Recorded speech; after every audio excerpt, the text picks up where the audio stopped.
కూడా చాలా నష్టపోయిందని చెప్తున్నారు కదా. సో ఈ బడ్జెట్ కేటాయింపులతో ఏపీకి ఎన్డీఏ అండగా నిలిచిందని మీరు భావిస్తున్నారా? నరేష్ గారు నమస్తే అండి. అలాగే మిగతా మిత్రులు కూడా డిబేట్ లో ఉన్న వాళ్ళకి.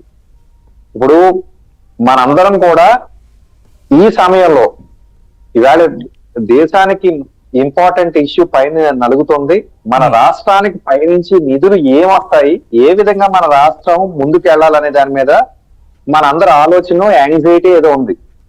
కానీ పులివెందుల ఎమ్మెల్యే గారు ఈ రోజు ఆయన చేసిన పని ఏంటంటే అండి, కోర్టుకి వెళ్ళి ఆయనకి ప్రత్యేక ఏదేటి ప్రతిపక్ష హోదా ఇవ్వలేదని చెప్పి కోర్టుకి వెళ్ళాడండి.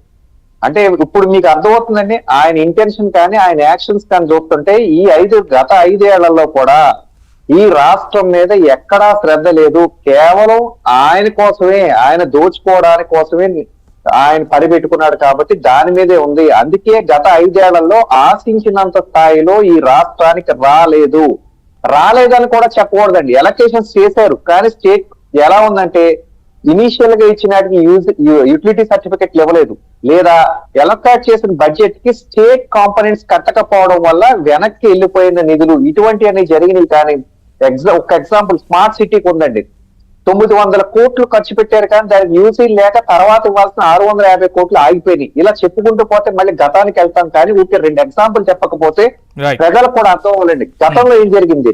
ఇప్పుడు ఈ వేళ తీస్తే ఏపీ రీఆర్గనైజేషన్ యాక్ట్ లో ఉన్నవి ఏదైతే ఉన్నాయో అన్నిటికన్నా మించి చాలా గట్టిగా 2 యాక్ట్ల మీద మాత్రం అందరూ కూడా సూపర్ డూపర్ గా ఎలక్షన్ జరిగినట్లు మనందరూ కూడా హర్షం వ్యక్తం చేయాలి. దేనికంటే అండి, ఆంధ్రప్రదేశ్ క్యాపిటల్ కి ఫుల్ కమిట్మెంట్, అలాగే పోలవరానికి ఎర్లీ కంప్లీషన్ కి మేము పూర్తిగా సహకరిస్తామని బడ్జెట్ లో ఫైనాన్స్ మినిస్టర్ గారు మనకు చెప్పడం.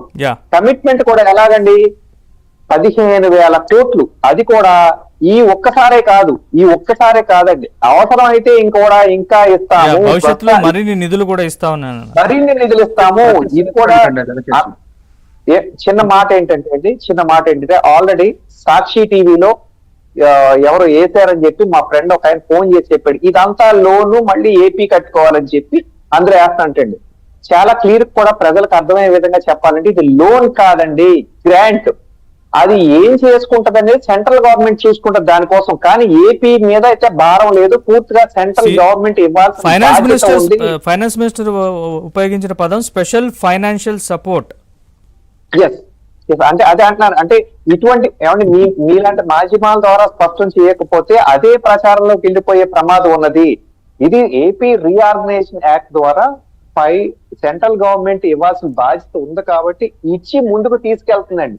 ఇది ఇప్పుడే ఎందుకు ఇచ్చారు, గతంలో కూడా ఇవ్వలేదంటే గతంలో అడిగినవాడు ఎవడండి, పైకి వెళ్ళి ఫోటో తీయించుకుని వచ్చేవాడు తప్పితే ఏమి అడిగేవాడు కాదు. ఈ డబుల్ ఇంజిన్ సర్కార్ వస్తేనే తప్పితే ఈ రాష్ట్రానికి మంచి జరగదని ముందు నుంచి కూడా చెప్తానే ఉన్నాం.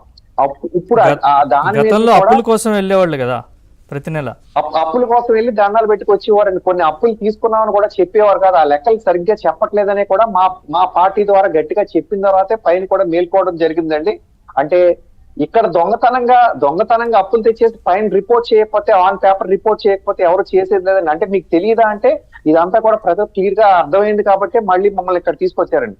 ఇంకా వెరీ ఇంపార్టెంట్ ఫ్యాక్టర్ ఏంటంటే అండి, వీళ్ళ రూరల్ డెవలప్మెంట్, అంటే మిగతా విషయాలు సాహిబ్ గారు చెప్పారు కాబట్టి వాటికి వెళ్లకుండా మళ్ళీ కొత్త విషయాన్ని చెప్పాలి. రూరల్ డెవలప్మెంట్ కి 2.66 lakh crores అలొకేట్ చేశారండి, ఇంక్లూడింగ్ ఇన్ఫ్రాస్ట్రక్చర్. ఎందుకంటే రోడ్లు ఘోరంగా ఉన్నాయి, అవన్నీ కూడా అర్జెంట్ గా ఏదో విధంగా మరమ్మతులు చేసి ప్రజలు వెళ్లే విధంగా ఉండాలని దాని మీద శ్రద్ధ పెట్టారండి.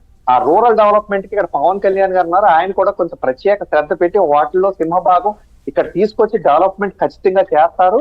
అన్ని కూడా మనం ఇంకా డీటెయిల్ గా నెక్స్ట్ స్టెప్ లో మాట్లాడుకుందామండి నరేష్ గారు. రైట్ సైదా గారు.